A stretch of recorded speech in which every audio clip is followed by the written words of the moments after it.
All right, hello and welcome to Dragons Are Real, lecture number 3. Your dragons are your fault.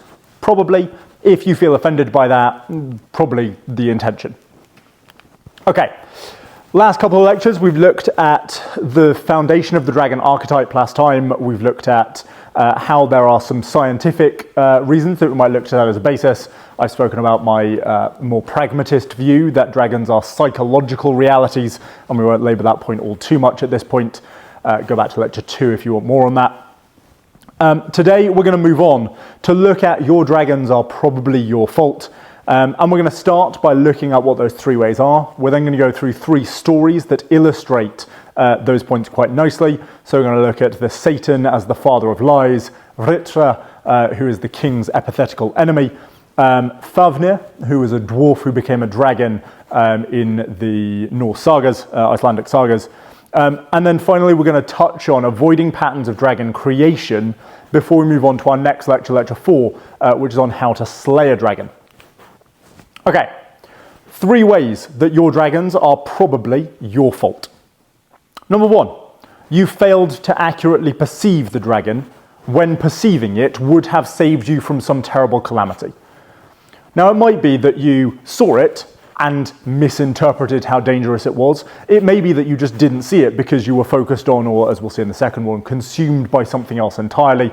But whatever the case is, a lack of adequate perception led to something destructive and chaotic and terrifying arising in your life.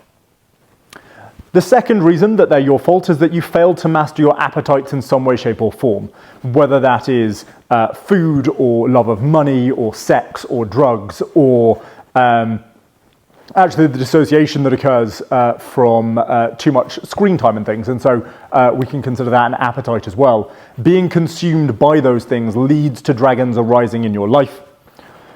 And the third one that is hopefully less applicable to those of you in the audience, but is certainly true, is that you commit some evil, however justifiable you think that evil is. You commit some act, and by evil here I'm not necessarily talking about an objective evil truth, but I am talking about an evil in the sense of you transgress the laws of your tribe or the laws of your community, and you do something that makes you appear like a dragon to them when before they thought they could trust you. And we're going to explore these 3 stories in 3 distinct ways. We're going to start with the woman and the winged serpent. And while I usually abhor reading from a stand during a lecture, I actually think the narrative that we can weave here helps us gain a better understanding of what's going on. And so if you will indulge me.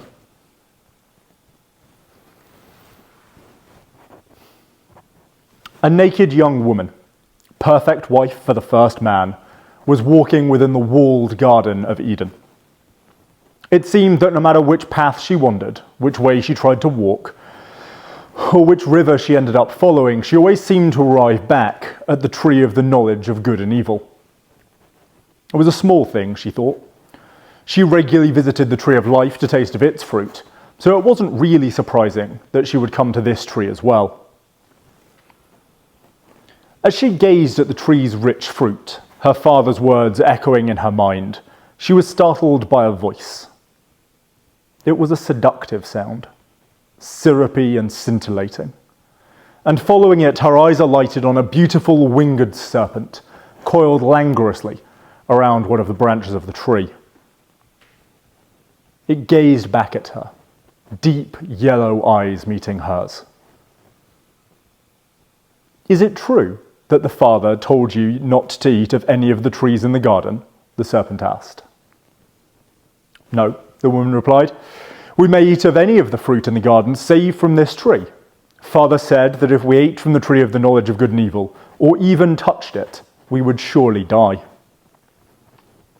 The serpent's eyes sparkled in the noonday sun, his scales giving a dry rustle as he flew down to hover before the woman. "You will not die, silly girl," he whispered. "God fears you. He knows that when you eat of the fruit of this tree, your eyes will be opened and you will become like him. Why don't you try it and see?" I'm not sure, the woman replied, shifting her weight from foot to foot. The fruit is nothing but good for you, the serpent entreated. You will inhabit this paradise, but will no longer walk it by a child, led this way and that at the father's whim. You will have the power to decide such things for yourselves. Look how juicy and ripe the fruit of that tree is. No sustenance so sweet could harm a woman as wise as you. And so the woman considered the fruit. It did indeed look sweet and inviting. And she was wise enough to decide for herself, after all, wasn't she? Is that why the father feared her? Why should she be kept captive to his direction all the days of her life? Go on, the serpent sighed into her ear. You know you want the knowledge and the freedom this fruit will bring. Take it. And so the woman took the fruit, and humanity fell. All right, so there's three things I want to pull out of that dramatized narrative that I've just given you from Genesis 3. And the reason I dramatized it is so that we can better understand what's actually going on in that story and the motifs a little more than we see merely in the pages of Genesis 3. And nothing I've added to that story, I think, changes any of the words that are written there. But I think just expanding and dramatizing a little bit helps us to understand and feel more what Eve is going through in that conversation with the serpent.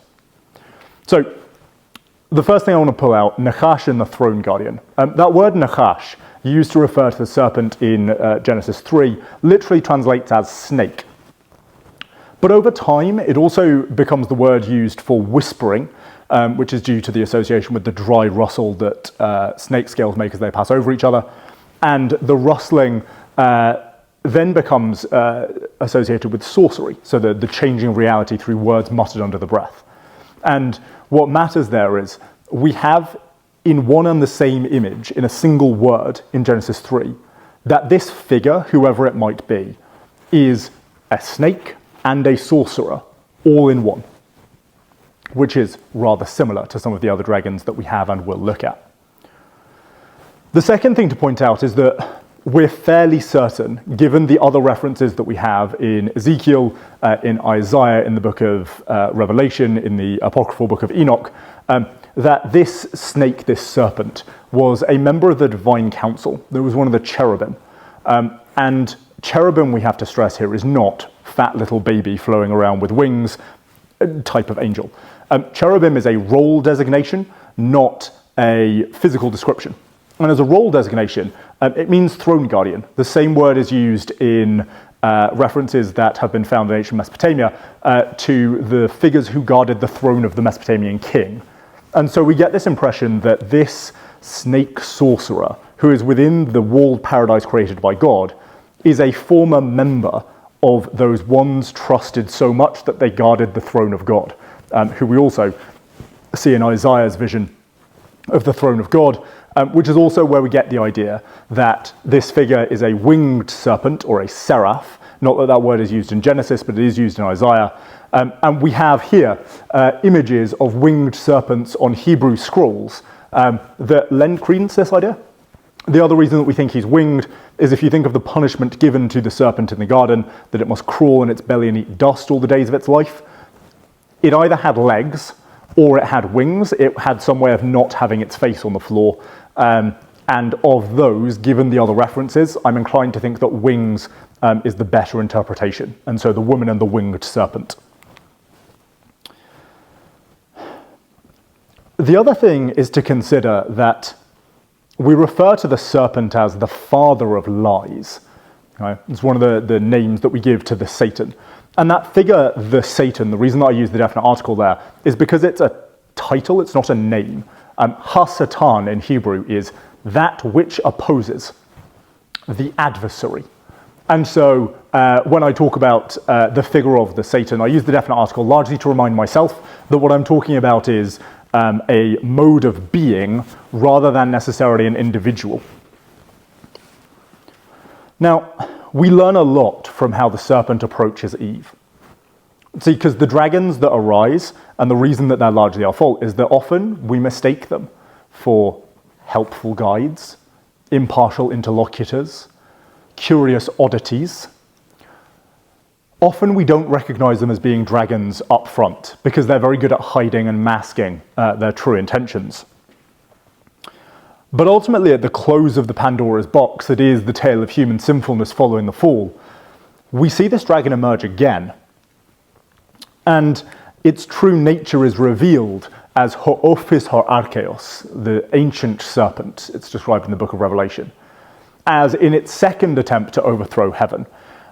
This serpent, winged serpent, clearly not a very terrifying being that we see in Genesis, emerges as a colossal red dragon with 7 heads and a tail so large it can drag a third of the stars, read angels, from the sky. Now, we can't go into sufficient detail in the book of Revelation here. It is a topic worthy of study and extends far beyond my knowledge. But in relation to how we're presenting the dragon, it's worth highlighting that the book of Revelation talks about 2 rebellions by the serpent. In the first, the serpent sought to be like God and sought to usurp God's place on that throne that he was supposed to guard. And that's the story that we might be more familiar with as the story of Lucifer, as it's presented later on in the book of Isaiah. I think it's Isaiah 53. But there's the first rebellion, and it attempts to overthrow heaven and subsequently is kicked out of heaven with, according to the book of Revelation at least, a third of the angels of God's host and condemned to be cast out of God's presence. In that sense, we could say that the arrogance of the person who sought to bring light to an already enlightened place actually corrupted what he intended to inhabit. It's something like that as an image.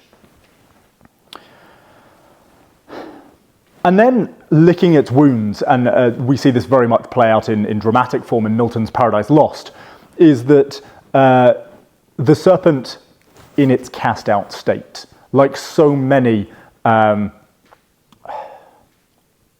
nihilistic mass murderers, decides that he's going to corrupt and overthrow the very world itself in spite, as recompense for the punishment it has received or its lack of a seat at the table it thinks it's deserved at. And so it corrupts Eve. And we'll talk about how Eve is culpable in a moment. But it sets out to corrupt the perfect order created by God.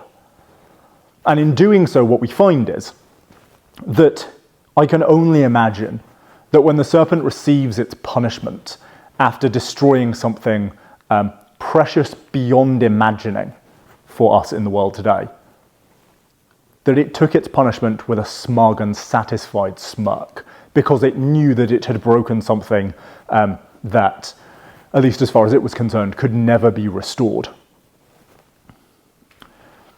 Millennia later after that event, Revelation tells us that the serpent sees that another figure has arisen, one with the power to potentially restore that order that it had spent so long and suffered such punishment in order to destroy. It sees a woman clothed in sunlight with a crown of 12 stars on her head, representing the nation of Israel. And the babe born to that woman, in the figure of Christ, the ordering Logos, who might be able to restore the order that was destroyed. It attempts to devour that babe as it's born and fails in doing so.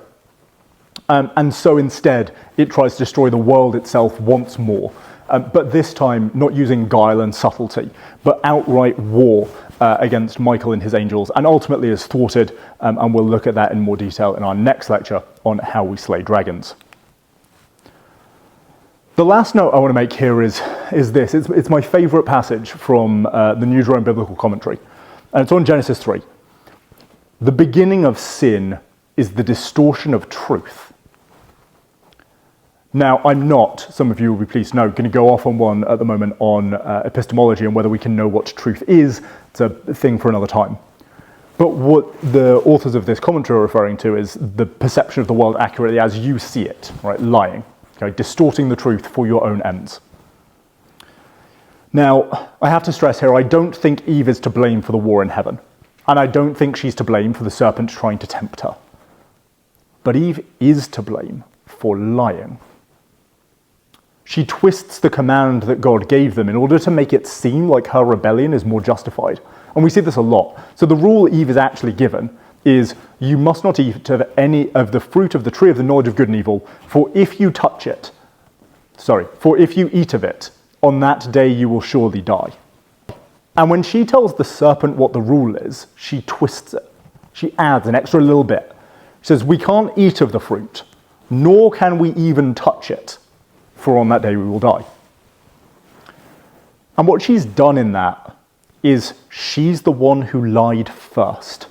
At that point in the narrative as it's presented to us, the serpent hasn't lied. We know it lies later on, but it hasn't lied then. Eve lied. And while this has various theological ramifications for those who want to say that the devil is the one who corrupted humanity, Eve is the one who opened the door. Right? She wanted to justify the evil she knew she would commit, and so she made her circumstances seem worse than they were. It's a pattern that we see played out. If you look at, and we see this in teaching with the justifications that people give for what they do, but you also see it in a wider and more serious context. Why did you do it? Well, because everything was against me, the world was against me, this was terrible, that was terrible, this individual made me do this. Okay, how true is that? And start just with your accurate perception, not trying to get to an outcome you want, but what did you actually perceive, as best as you can recall it, because we're all pretty rubbish at perceiving things. And on that basis was your action justified, not on the basis of the circumstances as you've invented them in your head because you did a thing you now regret and you want to feel justified in doing it, right? And so when we say that the beginning of sin is the distortion of truth, this is what we mean. Now, I'm not saying the serpent didn't have a role. Clearly, it is the instigator of this. And maybe if the serpent had never appeared, everything would have remained fine. I'm also not saying that Adam is to blame in the same way that Eve is, right? So the Catholic Church, at least, and various other institutions, for many years used Eve was the one responsible for the fall as a reason not to trust women. But if we think about this, it's just the wrong way to look at it. Because yes, Eve sinned, but she was convinced to sin by the very devil himself. Adam just went along with what his wife told him. Now, I'm not saying that you shouldn't listen to your wives. I am saying that you shouldn't just follow along with them if you have some deeply held conviction they're going against, just because they're your wife and they say so, right? Have some personal integrity about the matter. And that's not a differences between the sexes thing. That's just have some personal integrity generally, and you won't fall into the same trap as Adam did. And maybe the extent of human sinfulness wouldn't have been as bad on the face of that story. Right? So Eve's dragon was her fault because she lied, first of all, and because she was naive. She failed to perceive that the individual that presented this divine being was in fact far more dangerous and harmful than it made itself out to be. And she let it in. And so there's two reasons that we can say, quite legitimately I think, that Eve's dragon was her fault, in the same way that our dragons are our own faults. Second one, Vritra, the king's epithetical enemy. And again, if you'll indulge me just for a moment.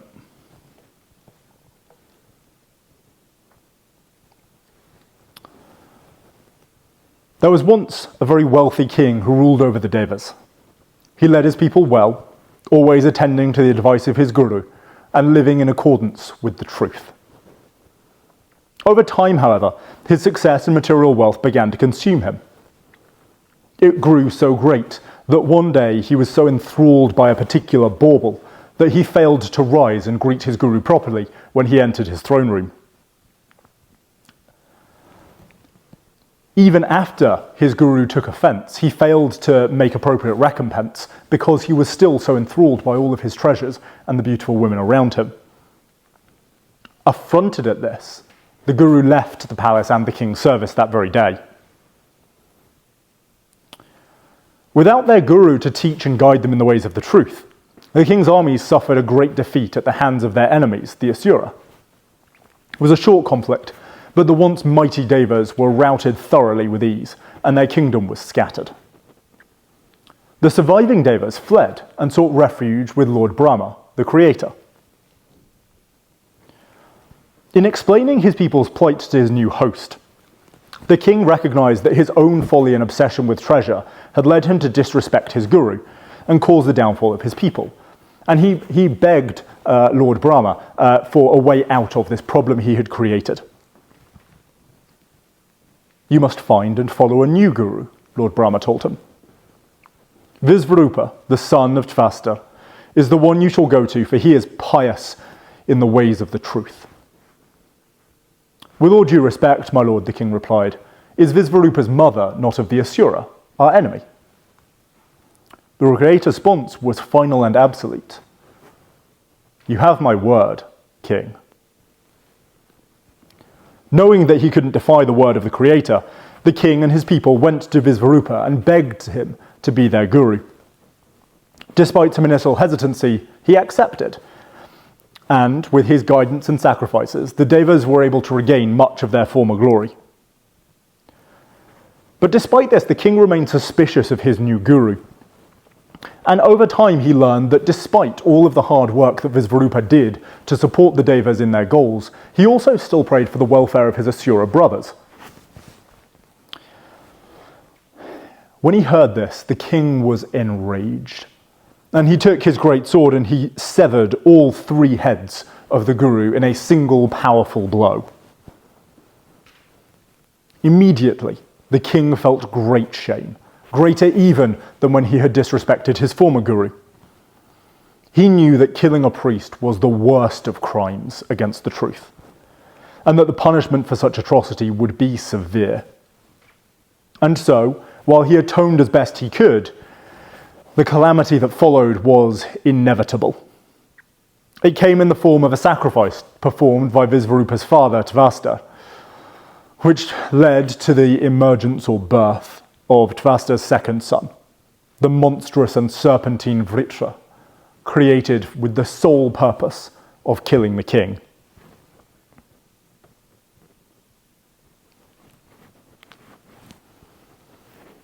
Now, I want to focus on a couple of things in this story. The first is the duality of Indra Vritra Slayer. And that's the most common epithet that we find for Indra in the Rig Veda, is in Vritra Slayer. It's the most notable deed that Indra commits, and it is the one that probably tells us the most about his character. Now, what I've just presented is an amalgam of 2 different stories. There are lots of stories of Indra's battle with Vritra, but I've taken 2 and amalgamated them for the purpose of creating one single narrative. The problem with taking narratives from the Rig Veda is it's not a narrative book or collection of works. It's a series of hymns. And so while it gives us lots of important details, we can't use it merely as a narrative. So in fleshing out that story, I have added to it from the Bhagavata Purana, which is significantly later. So if we think the Rig Veda is roughly 3,500 years old, and the Bhagavata Purana is, 6th century CE, there or thereabouts. And so what we get is 2 versions of Indra presented in these 2 stories. In the Vedic tradition, we have this focus on establishing Indra's might and dominance as the archetypal masculine warrior king. He goes out to confront the dragon that has held back the waters, and is inflicting all this suffering on all the people. And if we think about this, that makes sense, right? Because what could be more chaotic and destructive to an arable people who regularly rely on the coming of the rains, even though rains can in and of themselves be destructive? If there's no rain, they're screwed, right? Like, lots of rain and heavy rain is much better for such a population than no rain at all. And so, as Indra goes out to fight Vritra, we see lots of these descriptions being presented. So we see the manliness of Indra and the emasculate Vritra. We see Indra's key characteristics being might, his ordering force, his power, his thunder wielding. And that's in stark contrast to the Vritra presented in the Rig Veda, who is emasculate, mad, weak, guileful, claiming at manly vigor. It's a very effeminate image of Vritra that is presented. In the Bhagavata Purana, what we have is the story actually comes in Canto 6, which is titled Prescribed Duties for Mankind. It's on moral living. And it's clear that the focus is on explaining how to live and act well, which is very different from hymns praising the gods. The focus of the later tale on the moral battle means that we see a different Indra and a different Vritra most particularly. So we broaden the scope of the story so we get an origin for Vritra that is not really presented in the Rig Veda. We lose some key details in that account. So Vritra's holding back of the waters is lost when we get to the Bhagavata Purana.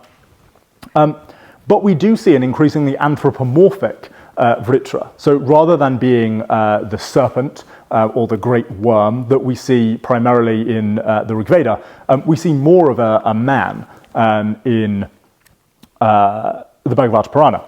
But the core of the story is the same, right? In both tales, Indra, mighty warrior king, goes out to confront a chaotic beast that has brought destruction to his land and to his peoples, and overcomes it. Now, the narrative can be summed up by two words in Sanskrit, Rita and Dharma.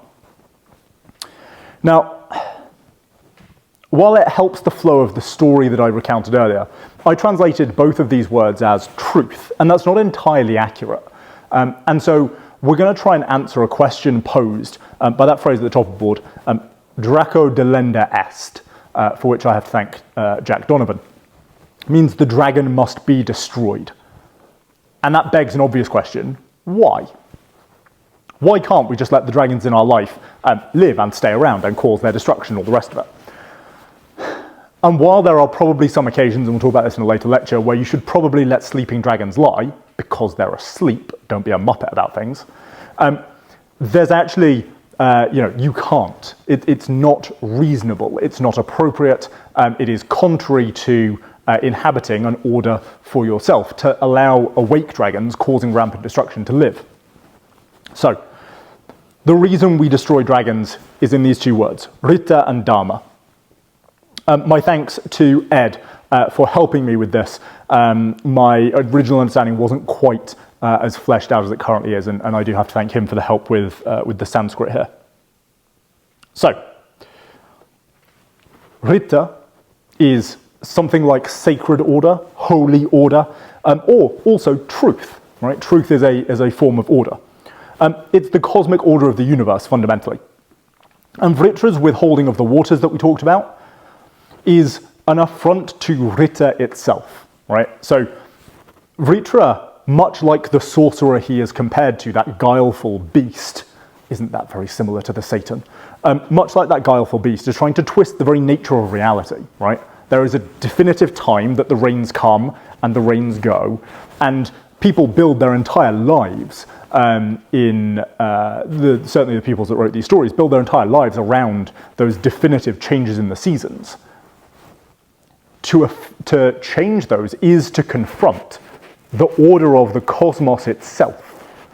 And so Vritra presents a real and present danger to Vrita, to sacred or holy order, to that structure that the entire world relies upon. And so it must be confronted. Dharma, on the other hand, that prefix dar, seems to be a reference to supporting or upholding. And so we could think of dharma, although it is a word that comes to replace Rita in later usages, it can be translated as truth, but it's also primarily about that which upholds the sacred order. And certainly by the time we get to the Bhagavata Purana, it means moral living, right? Like living correctly in accordance with the truth. So even if Vritra's existence is Indra's fault, as the Puranic account would indicate, right? That's not why he has to go out and kill it. It's part of the reason, but it's not the main reason. The reason is still because there is a moral duty to uphold the sacred order, Rita, right? That moral duty we could conceive of as the Dharma. And if there's a threat to the sacred and created order, it is your moral duty to uphold it in the face of that chaotic enemy. And for me, that's a really helpful motif. And I appreciate that some of the Sanskrit scholars that may well watch this will take affront at my butchering of both pronunciation and at the simplicity with which I have reduced these very complex words down to. Dharma, for example, has no fewer than 20 different cognates when we translate the Rig Veda. And so I can't convey all of that, but I think it's a really helpful image that there's two things at play here. Both of them we can think of as truth. We have a sacred or created order in Rita, and we have dharma, which is the moral duty to uphold that order.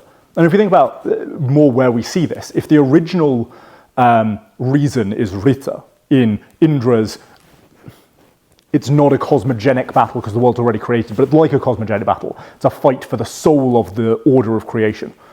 Then what we see in dharma is the moral duty to continue upholding that. Not necessarily about the inhabiting order itself, but about upholding the order that is already inhabited. And ultimately, as we will end up seeing, truth is the weapon used to kill dragons. Sure, there's magic swords and magic words, and there's a whole bunch of magic and divine intervention. We have a really fun lecture coming up next time about that. But truth, accurate perception, is definitely going to be one of those things. Fafnir, the dwarf who became a dragon. So the tale of Fafnir, as it's recounted in the Fafnirsmal, in the Poetic Edda, but also in the Prose Edda, it gets expanded upon, and there is a more fulsome account given later on in the saga of the Volsungs. But it begins with three brothers, Ota, Regin, and Fafnir. And they're the sons of King Hridmar. Now, Ota was wont to spend his days fishing in the river, taking the form of an otter catching fish. And one day, three of the gods were walking through the lands of King Hridmar, and they came across this otter catching a salmon. And so Odin and Loki and Hoenir were walking through, and Loki makes a game of things and says, I bet you I can take the otter and get the salmon all in one with one throw of a rock. And the other gods very much go, yeah, sure you can, mate. So Loki does, and strikes Otter dead. As would be the custom, they then skinned the otter skin being very useful, and carried on their merry way. That evening, they arrive at the hall of King Hridmar and promptly display their magnificent catch from the day. Now, very understandably, King Hridmar is outraged and incensed at being presented in this very kind of joyous and ignorant way with the skinned corpse of his son at the dinner table. And so he has Regin and Fafnir seize the gods and place them under arrest. Loki, as he is then very wont to do, tries to talk his way out of a problem that is entirely his fault, which is the motif of Loki to a T. And he says, well, okay, I'll go and get a ransom, we'll pay you the blood price, we'll disappear. And King Hridmar says, well, okay, I want the entire otter skin fill and covered with gold, and if there's even so much as a whisker out of place not covered, I'll kill all three of you. And Loki says, fair terms, mate, disappears off. The treasure he ends up getting, I won't go into the interaction with the dwarf Andvari, but he ends up pressuring the dwarf Andvari to give over his hoard of treasure, including a particular ring, which becomes known as the Andvaranaut, or the Ring of Andvari. And out of his spite, as he's forced to hand over this treasure against his will, Andvari curses the treasure, and the ring in particular. And he says, let it be the death of anyone who owns it. The gods are freed, Loki hands over the treasure, and King Hridmar and his sons are then left in the hall, mourning the loss of their brother and their son. And at that moment, Fafnir says to his father, Father, I'd like my inheritance now, please. You've come into a whole sum of gold, why don't you just give me this, and I can disappear and start living my own life? And the king says, no, I won't give you your inheritance, it's not time, you can have it when I die. Fafnir goes into a rage and slays his father right there in the middle of the hall. He then steals the gold, which we must remember is encrusted onto his brother's corpse and runs away into the night. Stories then emerge later on that Fafnir ran away to Gitna Heath, where he became a great dragon, or great worm, or great serpent, who covered the land in a poison gas and spread terror into the hearts of any man who saw him. And there's three things I want to pick up on here in terms of dragons being our fault.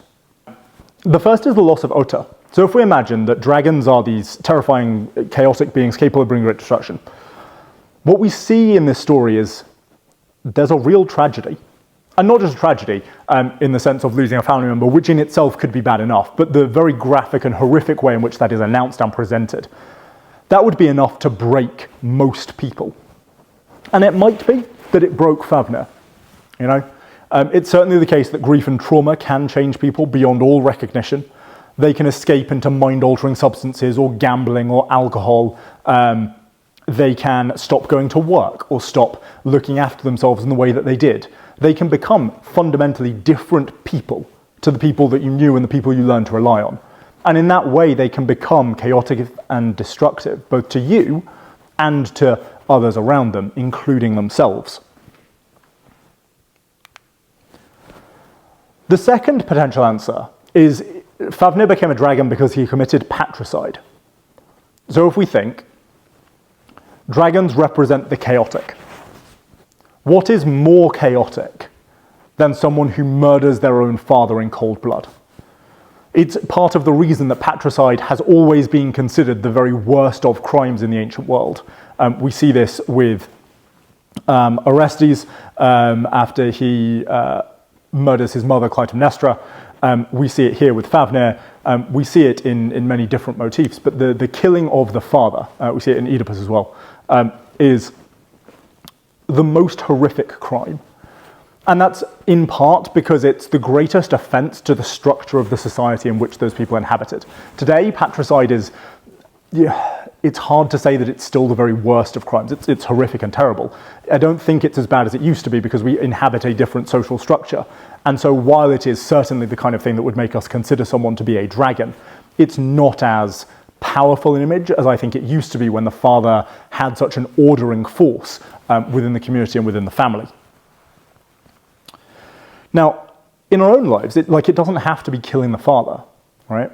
Spouses who have affairs, friends who steal something of great value to you or betray you, they're dragons, right? And in some sense, they can be far more destructive and chaotic and lethal than someone who commits patricide, right? You might never trust a person again for the rest of your days if a close friend betrayed you. I really hope you could, but some people can't. They can't ever come back from that. And the destruction, the negative impact that has on their lives is really profound. And so we see that committing some terrible evil can turn people into dragons. And the final one is hoarding great wealth, right? It was the otter's ransom. It is the Rheingold that Wagner talks about. It's a huge sum of money that Fafnir stole away with. And if most of us, without that many zeros on our bank balance, come to think of the world's richest people, the multi-billionaires who have more money than we can possibly imagine having, what is it that makes us see those people as dragons? Whatever truth there is to any of the theories that abound about the New World Order, about Bill and Melania Gates, about whatever, right? Jeff Bezos, the lizard people, right? Whatever truth there is or not to any of those, they're all predicated on the fact that you think you cannot understand someone who is unbelievably, unimaginably wealthy. They are simply not people to you in the same way that other people are. And because they wield such wealth, and because wealth so commonly associates with power, they are, in a really true sense, terrifying, chaotic, potentially destructive beings. Whether they consider themselves to be or not, they are dragons to the rest of us. So, how do we avoid it? How do we avoid these patterns of dragon creation to make the dragons that are quite clearly our own fault less our fault?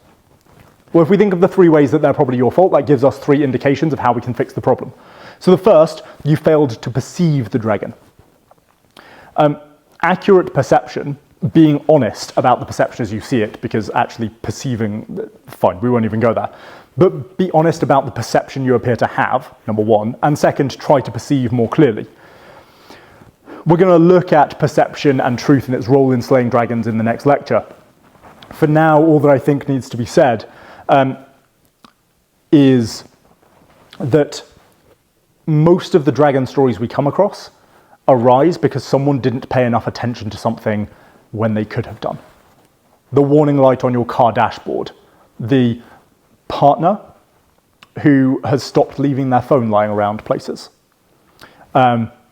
the whispers between your co-workers before you're summoned to a meeting in your boss's office, right? All things that we might choose to ignore, right? The uneasy feeling in our gut. If you have those things and then you choose to ignore them, and a greater calamity results because you failed to act on your perception, that's on you, and those dragons are your fault, in far more of a way than they would have been otherwise.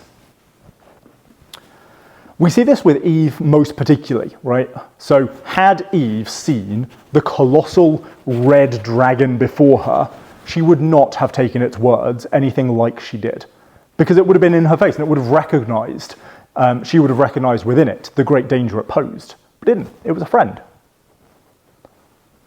And that's a really terrifying thing, right?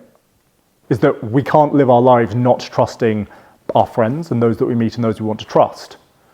And so we have to act as though they are truthful, but some of them are not.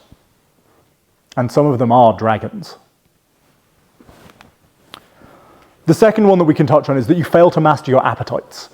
And this is the one that I think is typified by the story of Indra, certainly as it's presented in the Bhagavata Purana, but also we see elsewhere as well. You can become consumed, right? So we could say that Eve was consumed by her pride or her arrogance, right? In addition to the lying. Indra, quite clearly, consumed in the first instance by his material wealth and in the second by his anger. That consumed him. And in being consumed by it, he did in fact commit some terrible evil, much like Fafnir.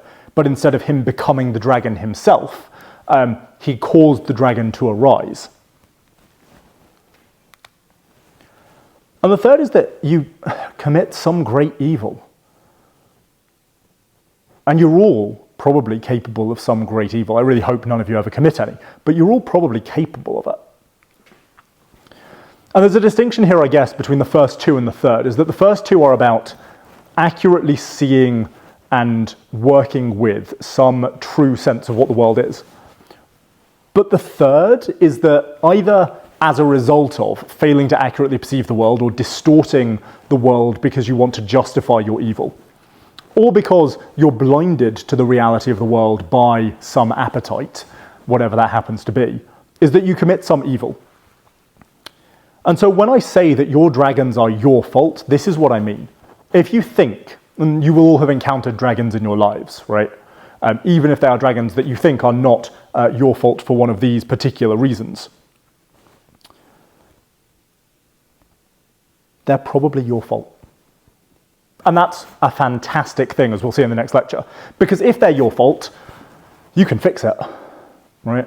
I was talking to someone on Instagram the other day, and I said, well, okay, if you have to change the world in order to save your life, you have a real issue, because changing the world is a nightmare.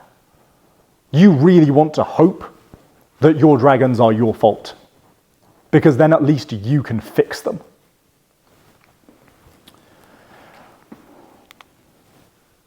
We'll finish here for today. There are rare exceptions, right? I'm not saying that everyone's dragons in horrific circumstances and when they are real children when they arise, is that I'm not saying that everyone is 100% responsible for the dragons in their lives, and don't mistake me on this. But what I am saying is that most of the time, you are at least partly culpable for the dragons that arise in your life. And the moment you recognize that, the moment you can work forward more productively in getting rid of them and avoiding them in the future. My own dragons, that's certainly true of, right? And when we move on later on in other lectures, I'll talk about my dragons more specifically in more detail. But it is absolutely true. I failed to accurately perceive the dragon, and that was my biggest downfall there. Is I failed to accurately perceive it. I wasn't committing some evil. I wasn't particularly overtaken by any appetite, but I did fail to pay attention. And so, in the time between now and when we have our next lecture, pay attention, because your dragons are probably your fault. Thank you. Be a good human.